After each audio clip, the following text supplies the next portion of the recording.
My name is Ann Davis, and I'm a member of the Unitarian Universalist Fellowship at Easton. All of us at UUFE are so happy to greet you today. And if this is the first time you've been in contact with us, we hope it won't be the last. Please come back and visit via the internet. And when we get into our fellowship building again, hopefully not too distant future, we hope that you'll come there and we can greet you in person. If you would like to know about our congregation and Unitarian Universalism in particular, you can get information about that through our website. Somebody from the church, the minister, or some other knowledgeable person will contact you and be happy, really happy to answer your questions. One thing you ought to know, especially if you're a first-time visitor to a Unitarian Universalist congregation, our services sometimes are quite out of maybe what you're used to. As Forrest Gump said, you never know. It's like a box of chocolate. Until you taste them, you don't really know, unless you're like me. When I was a child, I used to poke the bottom and check out what was inside the candy under the chocolate, and then put it back down in the brown little cup that they have in the candy box. Today's service is going to be, as I said, even outside the ordinary for a Unitarian Universalist service. We will be using only a couple of our usual elements of our service. Those are Joys and Concerns, which provides the opportunity for people to hear about each other, what's going on in the other members' lives. And the other is the announcements. For today's Joys and Concerns, we have one request from Carol Meredith that we all keep in our hearts and minds, her friend Peggy, whose son, Patrick Hogan, was killed recently up in the Chestertown area. So please keep her in your thoughts and her friend. I'm sure it's a very difficult time for that family. As for announcements, there are quite a few, so bear with me. Last Sunday, up in Caroline County, there was a new institution called the Sunday Service Meetup on the Choptank. This was comprised of a few members from the Caroline County area, but I'm sure people from other counties are just as welcome. It just might be more of a drive. The people are gathering at the Choptank Wharves Sunday at 12:30 to discuss the sermon, the service, and have well-distanced communication with each other. You can find out more about this by emailing, by emailing Don Barker, and his email address is in the directory. You can also refer to the UU Life article that you've been emailed and is on the website. For our ladies, the next ladies' tea time will be August 12th at 1 and at 5. It worked out pretty well this last time to have both times available for people. Please let Rita Barker know if you would like to participate in this. And this time we're thinking about doing something a little different. It will be the virtual hobby circle. So bring your needlework, your art, your quilting, whatever kind of handwork you like to do. Just make sure your mouth is free for talking with each other.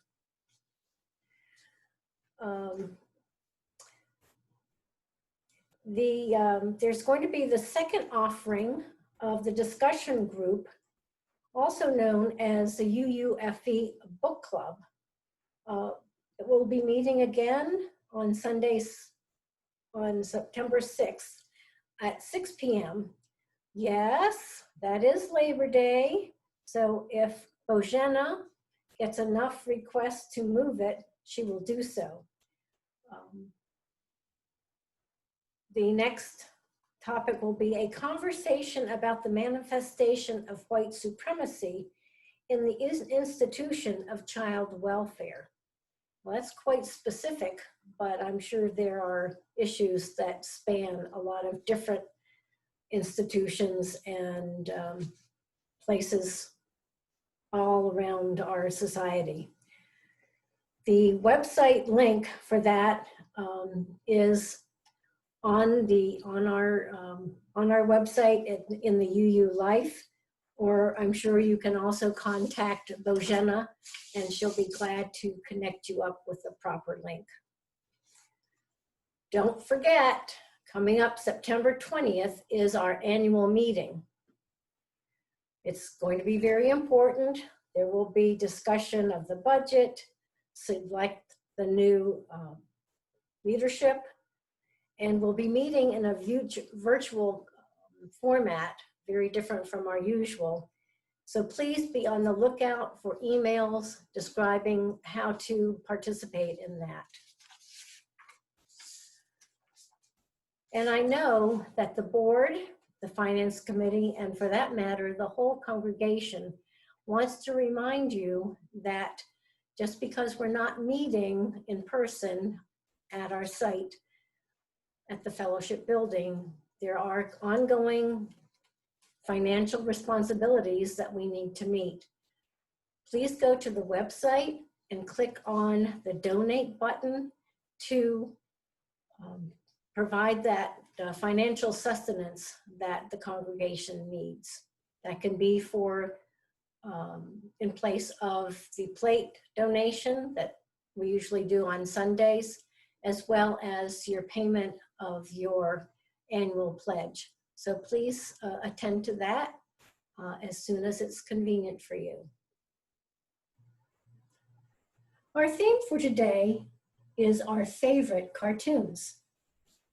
Personal truths, ethics, and values can be revealed in people's choices of their favorites. Favorite people, favorite books, favorite music, poetry, movies. Or these choices can just reflect questions that were raised by the interaction with these things. It might have made you smile, maybe even felt sad. And at first viewing, or maybe when you return to them and have enjoyed them for a second time. Today, we'll have the opportunity to hear from a panel of young members of our congregation, and then later on, some adults. We'll see what their choices in favorite cartoons reveals to us. I'd like to begin our exploration of cartoons with a brief history of animation. What I'll report is by no means exhaustive research on the origin of and development of animation. It's just a device, actually, to frame our topic for today. Let's clarify the word cartoons. It's a wide-ranging term that can refer to drawings with captions that are amusing, political, often sarcastic, and can be in print form, in comic books, or animated. But today we'll be focusing on animated cartoons. So I thought it would be worthwhile to present a brief history of animation. The first animation originated in the 1800s with the phenakistoscope. That's a tongue twister. And you'll see a photo and video of how this machine worked. Using figures with multiple poses passed in front of the view of the viewer in quick succession was something that the Victorians really enjoyed. Another simple animation device are flip books.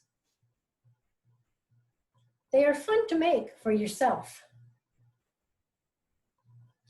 Filmed animation came along soon after the development of silent films. Cartoons, initially, were just shorts before the main featured film.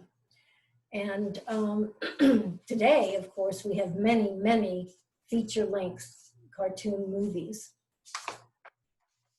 The very first animated film, or not really film, but short, was made by Walt Disney.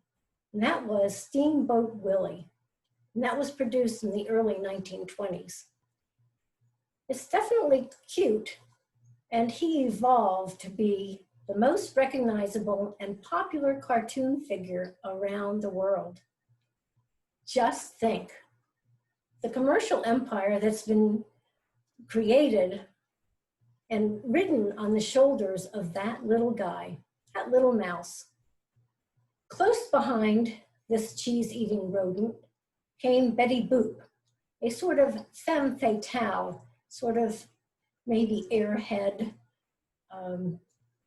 with a high-pitched voice, very breathy voice. And she sort of portrayed a typical flapper of the 1920s. As you may be aware, there's often a symbiotic relationship between comic books and cartoons. Many cartoon characters originated on paper and then became animated. I think the reverse has happened as well, where first it started with an animated cartoon and then were published in print material. One of the first such characters was Superman. And he first appeared in 1938. Close on the heels, on the cape, came Batman in 1939, and Captain Marvel, and then the Comet, the Flash, the Justice Society, Captain America, and Aquaman, who was the founder of the Justice League. And not to be outdone, in 1941, Wonder Woman came on the animated scene. Please don't overlook Mighty Mouse. That's what my daughters sometimes call me. These all appeared in the 1940s. Many of the classic characters of Looney Tunes studio came to life in the 1930s. Bugs Bunny, Elmer Fudd, Daffy Duck, Tom and Jerry. They're all characters that I think many of us are familiar with. There was a bit of a lull in the 50s, but at that time, we were all introduced to Wile E. Coyote and Rocky and Bullwinkle. The 1960s brought the Marvel's Fantastic Four, the Hulk, Spider-Man, Iron Man, the X-Men, the animated adaptations of live-action TV series. One of these was The Honeymooners, that was translated into The Flintstones and The Jetsons. Actually, these were two of my favorites. I still like to say, yabba dabba doo. Saturday morning cartoons held the attention of pajama-wearing, cereal slurping kids of the 70s and 80s. With the favorites, Teenage Mutant Ninja Turtles, and they're also known as the heroes on the half shell. You'll learn more about them in the interview I had with Ben Harton. His favorite Ninja Turtle is Leonardo. The new millennium introduced the cartoon viewing public to SpongeBob SquarePants. I have to admit, I don't get it. But that's just a matter of taste, right? And that's what we're talking about, people's favorites today. The Simpsons also came along around 1989. And they are very popular with both children and adults. But I can't neglect the set of animated programs that I refer to as modern cartoons. Along with those are the Family Guy, South Park, and the anime style programs such as Yu-Gi-Oh!, Teen Titans, and Dragon Ball Z. You'll see an example of one of these with this theme song that is in Japanese, because anime really originated in Japan. Another animation technique that I've not mentioned so far for creating cartoons is called claymation. Although when I first saw it, I thought it was kind of weird. Honestly, I did. But then when I took a sculpture class and learned exactly how these cartoons are created, I began to appreciate them a lot more. Seeing the tedious process of microscopically almost changing the clay from one gesture to another was really an interesting thing to learn. One of my favorites is Wallace and Gromit, and you'll see a clip of that shortly.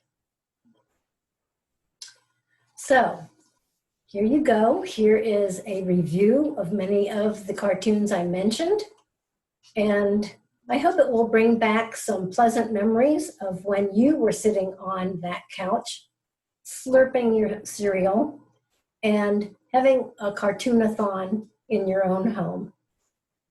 Just please don't leave a banana peel between the cushions of the couch. It'll start smelling and draw ants.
get to worse.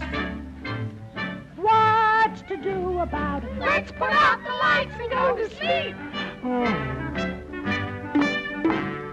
No more goodies left for me. No more sugar for my tea. The infant of Krypton is now the Man of Steel, Superman. To best be in a position to use his amazing powers in a never-ending battle for true justice, Superman has assumed the skies of Clark Kent, mild-mannered reporter for a great metropolitan newspaper.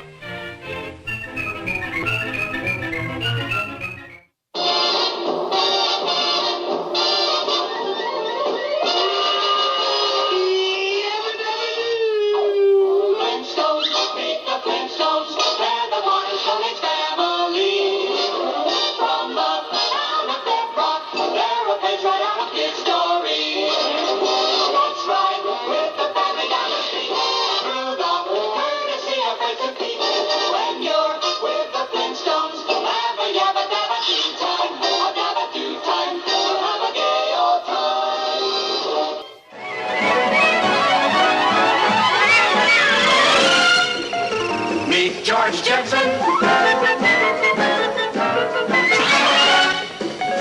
his boy Elroy, daughter Judy, Jane, his wife,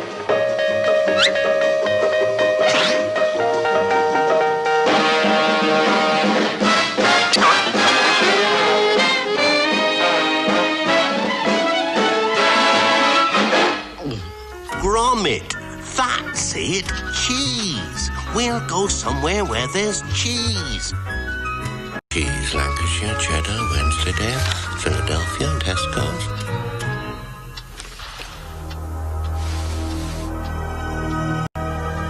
Everybody knows the moon's made of cheese.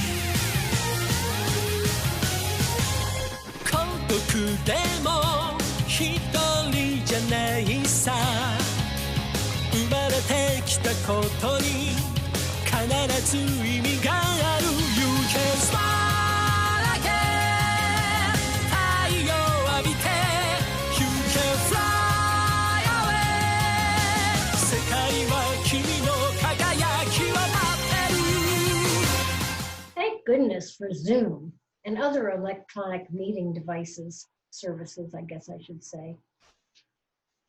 I am far from being a technophile, but I do appreciate how it's made the isolation that's been happening over the last 5 months much more bearable. I've had the privilege and really a lot of fun being in touch that way with my young friends, the smaller members of our congregation.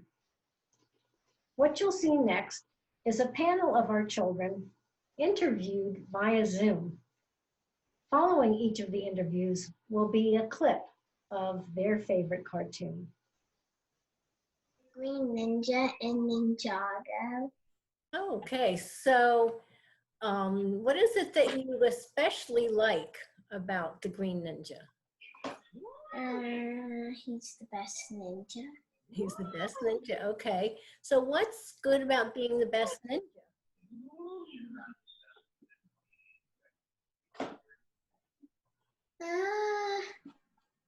There's like levels like there is in karate.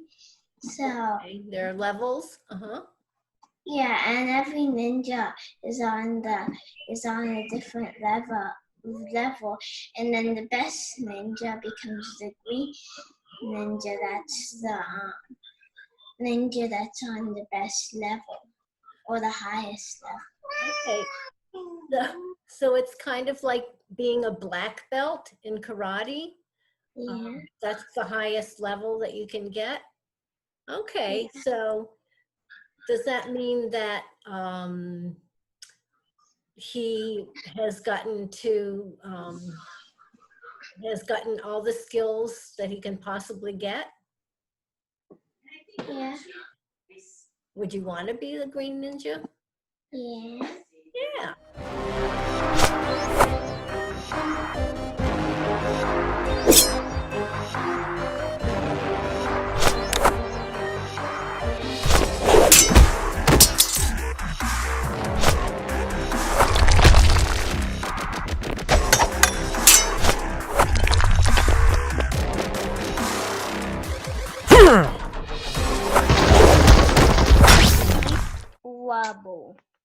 Okay, Rubble, right?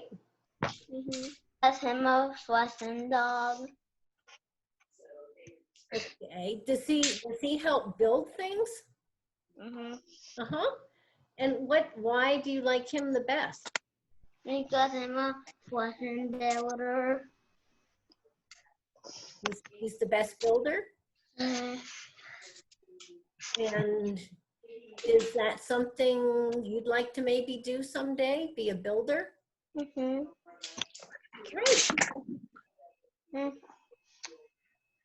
Build him own car and made him own bulldozer. Oh, he built himself a bulldozer?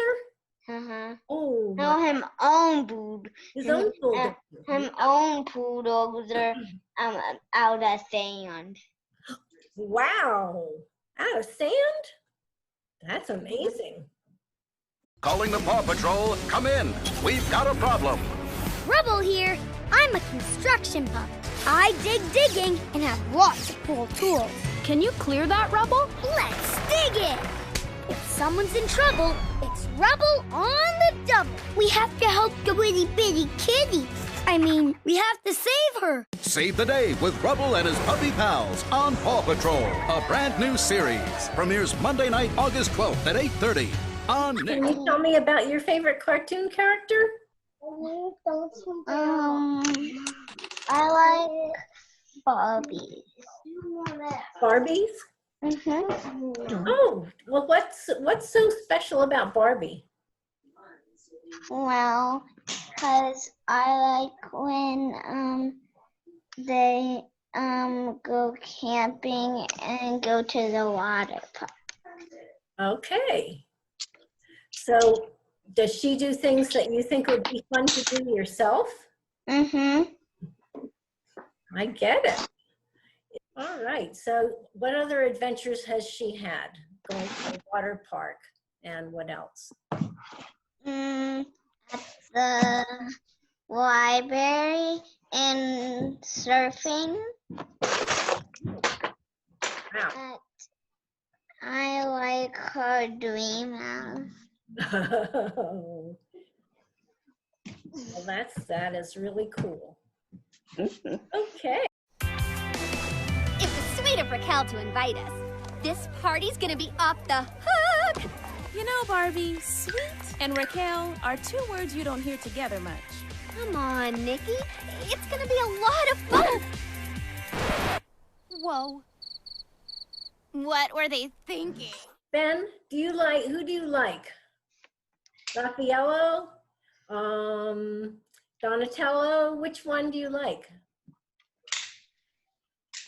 Leonardo. Leonardo, okay. Why do you like Leonardo? That's him a little. Say it really loud. That's him a little. Because He's the the leader, okay. Why is it important to be the leader? Because every team needs a leader. Excellent. Teenage Mutant Ninja Turtles. Turtles counted on 1, 2, 3, 4. Turtles. Mutant chain reaction. Turtles. Living underground. Turtles. Ninjutsu action. Turtles. It's a shell of a town. Turtles counted on. You like Speed Racer because he's fast. I don't know. It's just Christy and I, the guy that was acting sort of thing. Okay, and you like Sonic because he he's fast too, right? Well, so those are your two. And I'm glad that you, do you watch them very often? No, it's not so much anymore. I don't know where to find it. Since the Sonic is on Netflix, so I don't know what to find it. So I'm just watching it. You know, it's like a high admire the Sonic. Okay, well, thanks a lot for telling me about Sonic and Speed Racer. Here comes Speed Racer. He's a demon on wheels. He's a demon and he's gonna be chasing after someone. He's gaining on you, so you better look alive. He's busy revving up the powerful Mach 5. And when the odds are against him and there's dangerous work to do, bet your life's Speed Racer, see it through. Go Speed Racer, go Speed Racer, go Speed Racer, go! Let's hear now from our adult members who are going to speak to us about their favorite cartoons. Enjoy.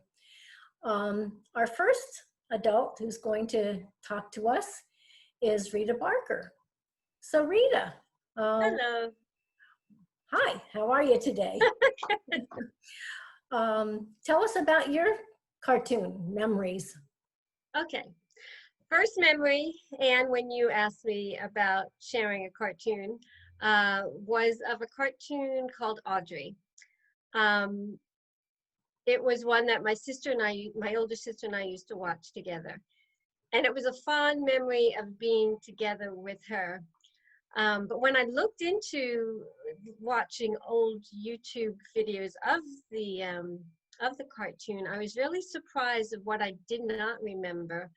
The little girl Audrey, what I did remember, she would always get into trouble. She was a cute girl, but would get into lots of trouble. But what I didn't remember was which surprised me, was the stereotypical mammy that was in the program.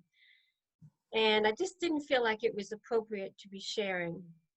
And I realized too that it wasn't really the program itself that I had the best, memory. It wasn't my favorite cartoon. It was just the memory of sharing it with my sister. However, my best cartoon that brings fondness to me, and I think I've learned a lot from, is Casper the Friendly Ghost. Casper, the program was very predictable. Had the beginning where Casper is rejected because people are afraid of him. He's misunderstood. The middle part of the program, there's always something where he comes to the rescue, kind of like Lassie the dog. And in the end, he's got lots of friends. People understood him, justice has prevailed, and there's a happy ending. Very predictable, but I think in my youth, that's something I really I needed to know that life, it's hard, but things are going to work out. So Casper was like almost a role model for me.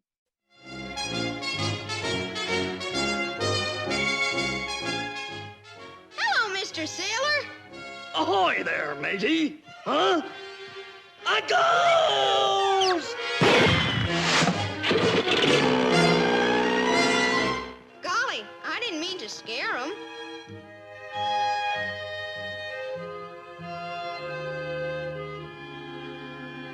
Visit Ireland, the Emerald Isle, land of friendly people. Oh boy, friendly people.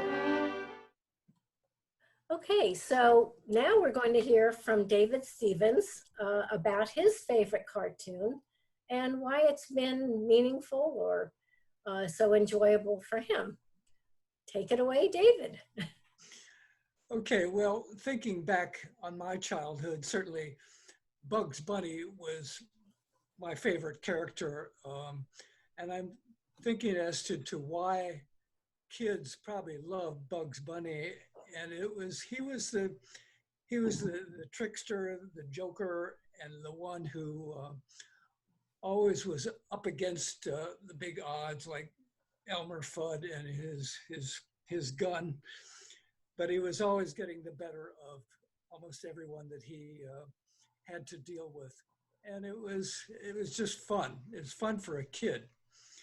But I think that just the role that Bugs played as the trickster and as the little guy who always won. So that's why I, as a little kid, loved Bugs Bunny. I'm also thinking about a more recent cartoon, and that was not as an animated cartoon, but as a comic strip. And Bill Watterson converted me to Calvinism years ago with his wonderful cartoon, Calvin and Hobbes. I spent many evenings reading Calvin and Hobbes to my daughter before she would go to bed. We both loved Calvin and Hobbes and look forward to bedtime and picking up the latest copy of Calvin and Hobbes. One example, which I will relate to you, is picture this. Here's Calvin climbing out of his window. It's late at night. He's walking under the stars and the moon. He walks up to a pay telephone and makes the call. Hello, Dad. It's 3 a.m. Do you know where I am? Watterson often played off of things that were going on in the news. And so that intonation for parents, do you know where your kid is, was common. Another question that Calvin asked Hobbes one time was, do you know where babies come from? Hobbes said, nope. I wonder how one finds out. Hobbes goes over to Calvin and says, let me see the back of your shirt. You come from Taiwan.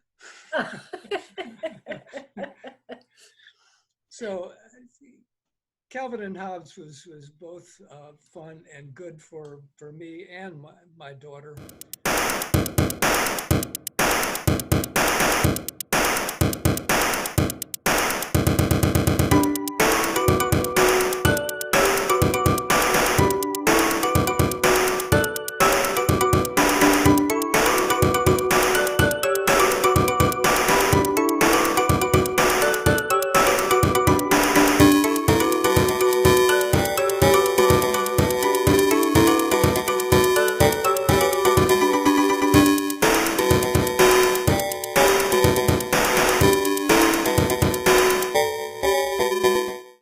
A lot of cartoons on Saturday mornings when I was growing up, but I think one that really I enjoy thinking about and telling Eve about still was a cartoon called Johnny Quest.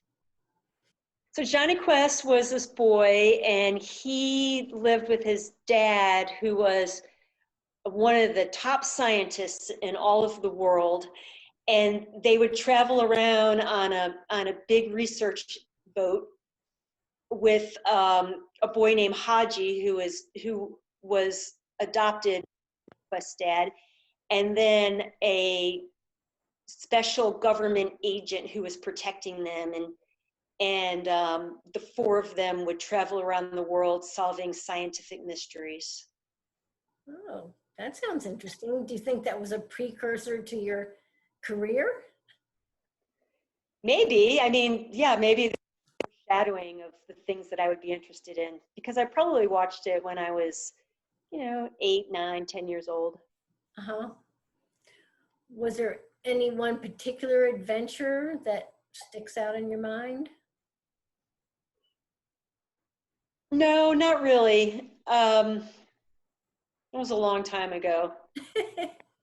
But I do remember he had a little bulldog named Bandit. And for a long time, I wanted a bulldog for that reason, but I never got one. But it was a fun show. I think one of the reasons why it stuck out to me, because I watched a lot of there were a lot of fun cartoons on Saturdays, but I think what stuck out to me about this was just the scientific aspect, and it was just a really well-made show.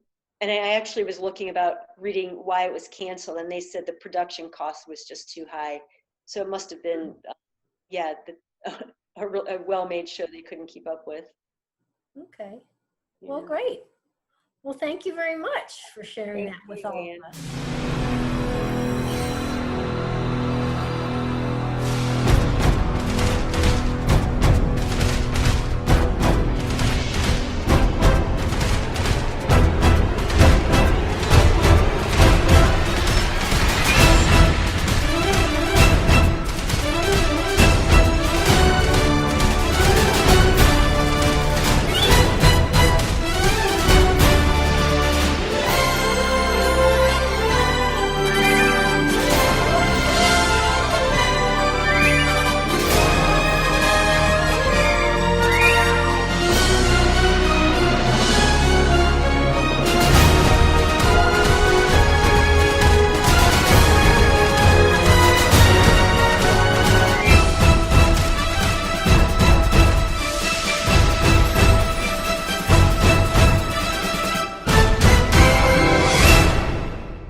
And so, Steve, tell me about some of your favorite cartoons. Oh, well, of course, it goes way back at my age. I'm thinking of the ones that enchanted me as a child. I mean, I'm younger than 10. And I love the Disney features. And, you know, especially the ones that featured boys. Pinocchio, Peter Pan. And one we just saw again recently on Disney Plus was Lady and the Tramp. And then later in life, I was really charmed by the Warner Brother cartoons. And then later, another one that came along, a guy named Jay Ward, who created Rocky and Friends. But there's one cartoon in particular I was mentioning. The Warner Brothers cartoons in the 40s and 50s were brilliant. And so one was directed by this guy, Chuck Jones, and the voice, he usually did Bugs Bunny, and in this case, Elmer Fudd, Mel Blanc. And they did an opera. And so the cartoon is called What's Opera, Doc? Which is a play on a line Bugs Bunny used in every cartoon he did. You know, what's up, Doc? And so it's a takeoff on the Ring Cycle, written by Richard Wagner. Very, very heavy. It's not usually the stuff of cartoons. And it ran about 7 hours, but they did it in just under 7 minutes. Wow. So there's this looming shadow of this monstrous figure, and then they zoom in on him, and it's Elmer Fudd in a helmet that has horns. and so the theme early on is what it is in many of these cartoons is he wants to kill the rabbit, but he can't pronounce words that start with an R correctly. So it's kill the wabbit, kill the wabbit. Anyway, and as he's pursuing the rabbit, Bugs Bunny changes into a costume and he becomes Brunhilde. You know, never mind the rabbit ears, he has blonde hair and some nifty little outfit, and then they do a ballet and all this stuff. I mean, this is, you know, real culture going on in this 6 minute and 53-second cartoon. And I don't want to, you know, spoil the ending, but I will say the favorite line, the final line, Bugs sits up from what looks like to be a fatal position and says, well, you know, it's opera. You know, you think it has a happy ending?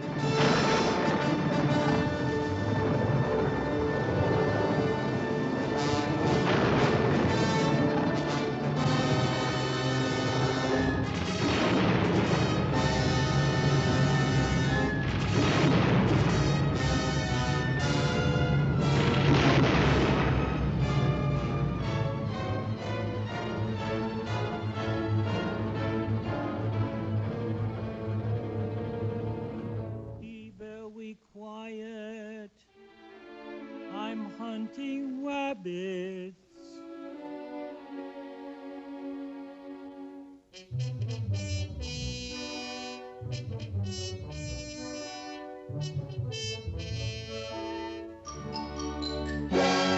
Wabbit wax. Kill the wabbit, kill the wabbit, kill the wabbit. Kill the wabbit? Well, I hope you've enjoyed this. It was a lot of work, but fun to put it all together. And there's no way I could have done it without the help of our tech team. To name them specifically, Mark Peach, Bojana Lamparska, and Don Barker. Thank you so much. You made this possible.